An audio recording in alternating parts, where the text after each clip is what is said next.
Hey guys, so in this video, I'm going to tell you three things you need to consider when buying any PC part. Okay, so this applies for pretty much every single component you're about to choose for your next gaming, streaming, or just your next PC build. So number one is that component good enough for your needs? So this is like the most important one uh, among these three, because if it doesn't fit your needs, then just don't buy it. It's really that simple. I mean, for example, your needs, because you can't call them needs, because at the end of the day you're just buying a computer. Like, while it is very handy, it is definitely not a need. So, but your needs can be like, I need to have like 60 FPS constant on all my games. So if the graphics card you're buying doesn't get 60 FPS across all games, then it doesn't fit your needs. It doesn't matter how good it can be for other people. For you, it is not what you require. So yeah, that's like the starting question, right? And the number two, is it compatible with the rest of the components I selected? So this is like, you know, it overlaps with number one, but I just decided to write this question down separately because many people forget about this. So I felt the need of highlighting this special consideration. Sometimes you see parts that you like, parts that are exactly what you need for your build, but then it turns out it is not compatible with the rest of the components. Uh, Fortunately, though, you can use websites like PCPowerPicker.com. So they have a, let's say, compatibility filter, and it can help you a lot. Okay, since it is not perfect, like there are some incompatibilities, whatever, very tough word, um, that the software simply, or the website in this case, simply cannot detect. But for the most part, it works very nice, and it makes your life a lot easier. So you can start there. And now the number three, does it have a good price to performance ratio? This one is optional, to be honest. Um, if you're buying like a $10,000 computer, $20,000 computer, I don't think it's that much relevant. Now, it is still somewhat relevant because it's because you have lots of money to spare. Doesn't mean you're going to waste your money buying something that isn't really worth the price you pay for. But still, um, this is mostly for those who want to save some money.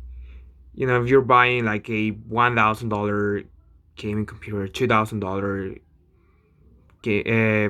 editing computer, then you really need to take a look at this, because if you buy stuff that has a very very poor price performance ratio, then you're wasting money, and of course you don't want that.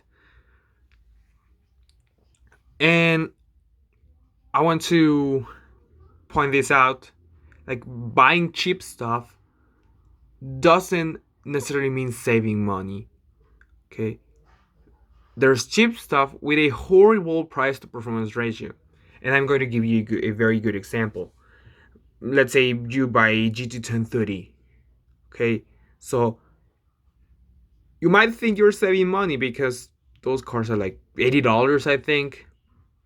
But especially if you buy the DDR4 version, you find out that if you had spent, let's say, $20 more, which would be like 25 to 30% more money, you could have purchased a GPU that is, I don't know, 100% faster, 150% faster. So you get my point. Price to performance ratio, or value for the money, because it doesn't have to be related for it doesn't have to be related with performance. Sometimes it's related to features. Value for money, or value for the money. So basically, this is like the relation that exists between like the performance or features, like I said before, and the price you pay. So in case of something like a GT 1030, of course the price is low, but then you find that the performance is really, really bad. So the price to performance ratio isn't good anyway. So I always recommend, like, don't buy the most expensive stuff, and don't buy the least expensive stuff either, because in both cases what you usually get is a poor value for the money. So it depends. There are lots of websites that I recommend you to take a look at.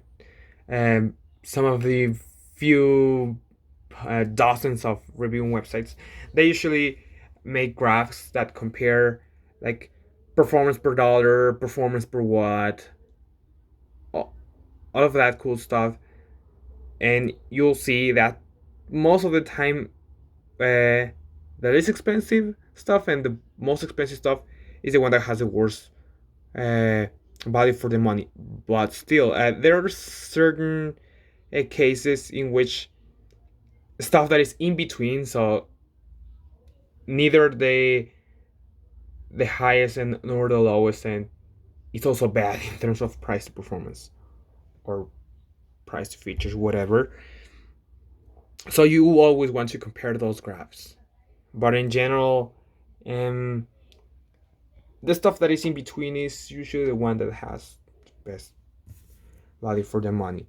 For example, in graphics cards, that would be like something like a GT 1030 is like pretty bad, but then the GT, like the RX graphics cards, like nowadays with discounts, like the RX 570 and above, RX 570, RX 580, um, then the RX 5700 and the RX 5700 XT. So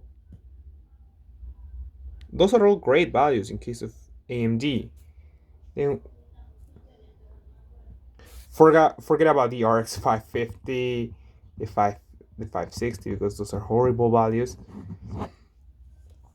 And if you go to the other end, the 5700 XT, but then there's the Vega 7, I think it is, and this is a horrible value as well. So you can see, usually in this stuff that is in between, and I forgot to include like some Vega cards. They're not that good because they draw a lot of power, etc. But there you go. And the Nvidia, like GT 1030, horrible value. I think the good value starts with 715. Even 1650 is not that good, but okay, I'm going to include that, and the GTX 1660, the 1660 Ti. I'm not even going to bother writing GTX once again, because I think it should be pretty clear that we're talking about GTX cards. But just we're waiting for this thing to focus. 1660 Ti, the RTX 2060, 2060 Super, 2070, 2070 Super. But once you go beyond that, 2080 Ti, Titan, lots of money. So unless you desperately need the best of the best, like, those cards are mostly for bragging rights, so people are willing to pay more money for them. Hence, you see them with like eye-watering $1,000, $1,500 price tags, and the same goes for every single component. Now, last but not least, sometimes the price of the product itself doesn't necessarily reflect uh, the value of the product. What do I mean by this? For example,